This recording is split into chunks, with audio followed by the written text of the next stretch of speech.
What we'll review today is a vehicle that came in our territory last year. No pun intended, that's the Ford Territory.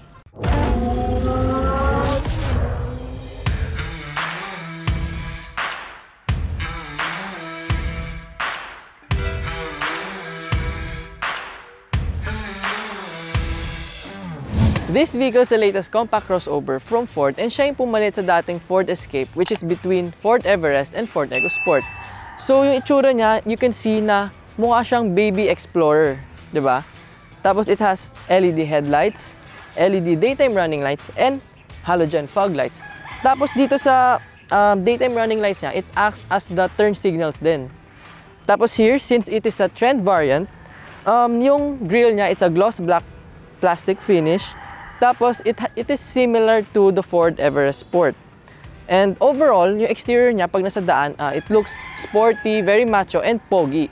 This trend variant is equipped with 17-inch alloy wheels wrapped in two 35/55 tires. And personally, I like the design of the mags more kesa dun sa titanium because it looks sportier. And I just wish na mas malaki sana yung mags niya. Pero, I guess, okay naman siya sa design na eh. So, next is, it has LED turn indicators on the side mirrors and pwede siya i-manually fold.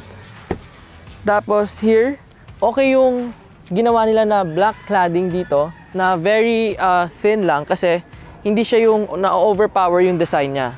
Tapos, it has functional roof rails over here.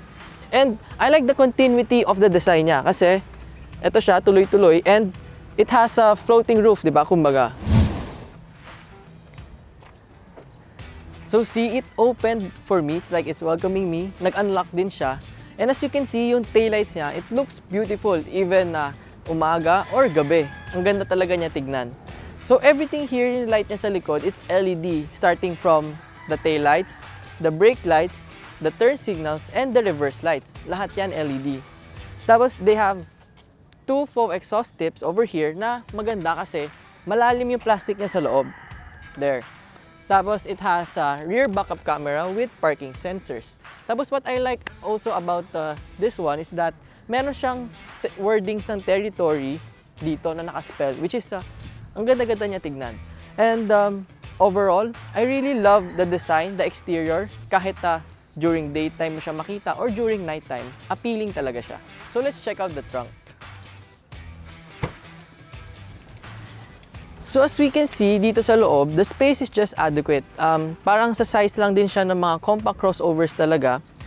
And although medyo maliit siya, kaya naman dalhin dyan yung mga things that you need to transport. You can even fold the seats if you need more space. Tapos inside, nandito yung spare tire and tools niya. Tapos even though maliit nga dito sa likod, bumawi naman siya sa space inside, which we'll be checking out later. So you can remove this cover if kailangan mo pa ng more space inside. So now, let's check out the interior.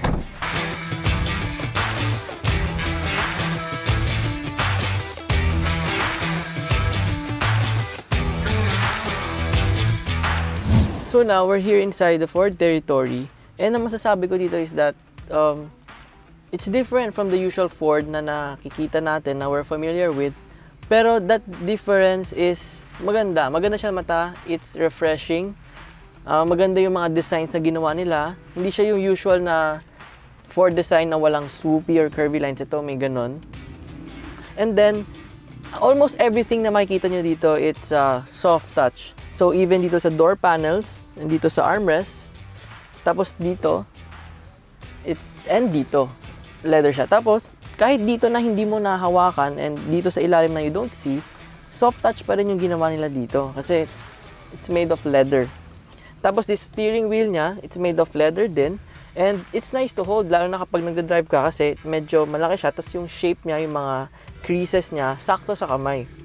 Tapos dito sa steering wheel, it has buttons for your infotainment system. Tapos ito din, dito sa side, meron din. Tapos yung cruise controls mo, nandito sa likod. Kaya nga lang, medyo hidden siya. So, medyo hindi mo makikita kung ano yung pinipindot mo na dito. But overall, okay na okay yung design na ginawa nila dito sa loob. It's very new, very modern, and refreshing to the eyes. So we have here is a 10-inch infotainment system with wireless Apple CarPlay and Android Auto. Ang medyo downside lang niya dito is that medyo malag siya. Tapos kapag you're not familiar with this, medyo mahirapan ka i-connect yung Apple CarPlay. And I just wish na i-retrofit nila dyan yung sa sync system ng Ford kasi it's easier to use and I think mas gaganda siya dito.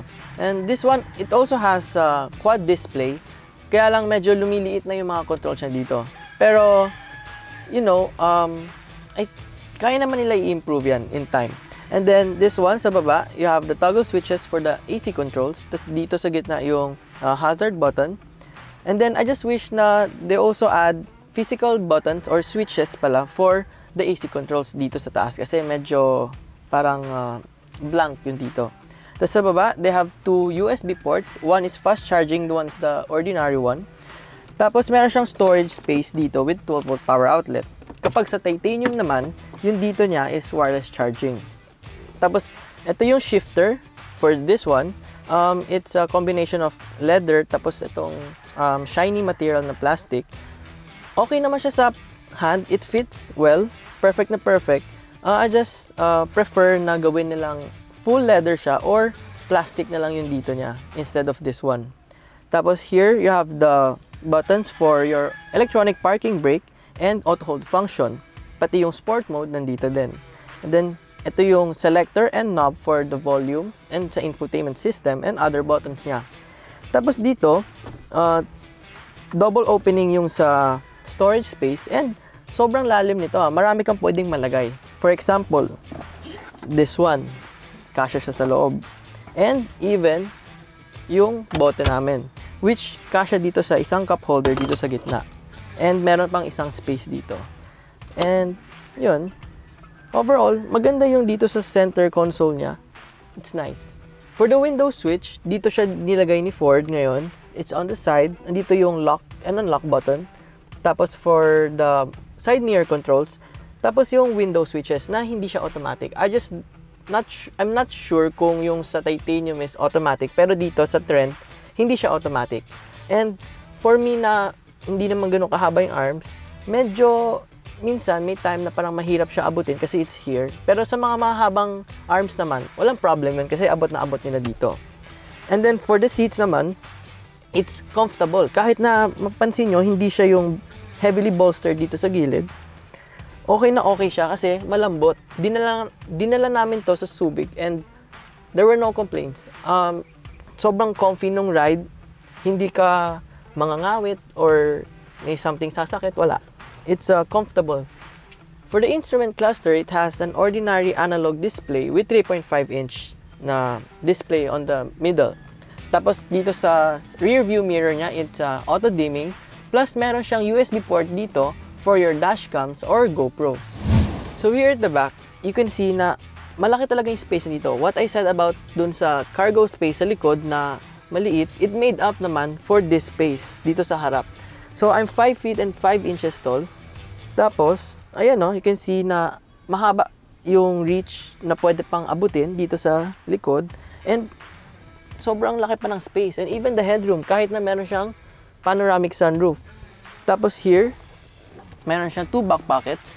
Tapos meron siyang rear aircon vents and fast charging USB port dito. Meron siyang center armrest with 2 cup holders. Tapos meron siyang speakers here on the door sa taas and dito sa baba. Tapos what's nice also is that wala siyang tunnel dito sa gitna. So yung mga uupo dito, di sila mahihirapan. Tapos they can even put their things here in the middle. Tapos meron pa siyang, yung kanina sinabi ko na napakalaking sunroof. Over here, it's panoramic sunroof. So kahit dito sa second row, abot pa rin siya dito. And it makes the space here wider, more spacious, and maganda siya. Let's check out what's under the hood. So the Ford Territory is powered by a 1.5-liter EcoBoost turbo gasoline engine with 141 horsepower and 225 Nm of torque paired to a continuously variable transmission. And kung mapansin nyo, inside, it's very neat. Sobrang linis niya tignan. Tapos, they also added mga logos or mga signs dito kung saan yung mga whereabouts ng mga important parts ng vehicle mo na kailangan mong hanapin, di ba? And tara, let's bring it out on a test drive. Standard safety features on the Ford Territory 1.5 Trent are dual front airbags, side and curtain airbags, anti-lock braking system with EBD, traction control, stability control, tire pressure monitoring system, reverse camera with guidance lines, rear parking sensors, and ISOFIX.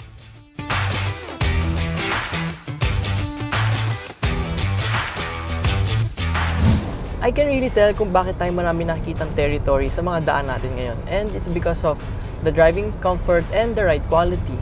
Hindi lang naman kasi it's about the looks eh. Sa looks, okay na siya. Tapos, lalo na kapag nasakyan mo, talagang dun ka mapapawaw. Wala na siyang shifting kasi it's a CVT, so it's very smooth. Tapos, yung acceleration niya, it's very responsive din. Kapag kunyari naka-stop ka, then mag-go ka na, mafe-feel mo talaga yung bilis ng pag-accelerate niya. It's just kinda weird na yung sport mode niya kanina is kinda parang hindi ganun kabilis compared dun sa normal mode. Kasi nung nilagay ko siya sa sport mode, parang wala lang. Nagkaroon lang siya ng loud noise. Pero still, the normal mode is faster based no sa kanina. Its 1.5 liter turbo engine is more than enough for its size, and comparing sa ibang competitors niya ng sasakyan na to, it's doing good na rin. For its steering, talagang malambot siya. It's easier to steer, dali siya i-drive, magaan. And kapag sa highway naman, pag bumibilis ka na, mas bumibigat siya, which is nice kasi you'll feel more confident on the road. Tapos kapag sa mga turns naman, since mababa yung center of gravity niya, mafe-feel mo talaga na it's really planted, so hindi ka kakabahan, parang yun, talagang kayang-kaya mo siya ma-drive anywhere. The Territory is really nice to drive, lalo na sa mga highway and kapag sa long drives kasi it's comfortable, it's easy to drive, tapos yung ride quality niya is also very good. Tapos kapag naman, na-release mo yung gas pedal mo, hindi siya agad nagde-decelerate, which is nice kasi 'di ba? You'll save up more fuel or gas kapag ganun. It has an excellent NVH quality kasi wala kang maririnig na noise inside the cabin, except kapag bumibilis ka na, maririnig mo lang may konting road noise, and kapag pangit yung quality nung dinadaanan mo. Pero other than that, very it's silent, lalo na kapag from stop, tapos diba naka-off yung engine, when you start it, hindi mo maririnig yung pag-on niya eh. Parang wala lang, bigla nag-on na lang siya, maririnig mo lang may konting fan, pero that's it, tahimik talaga siya. Ang napansin ko lang dito, kapag sa mga pababa ng mga roads, parang nag-automatic engine braking siya, which is nice kasi tinutulungan ka na niya to slow down. Thus, for the fuel economy, sa city, I got an average of 8 kilometers per liter, and sa highway naman, I got 14 to 15 kilometers per liter, which is okay na rin kasi that's the average for sa segment nito. So for the overall driving experience ng Territory, I really enjoyed it. It's really nice. Actually, hindi lang enjoy, I really love it. Kasi, sarap niya i-drive.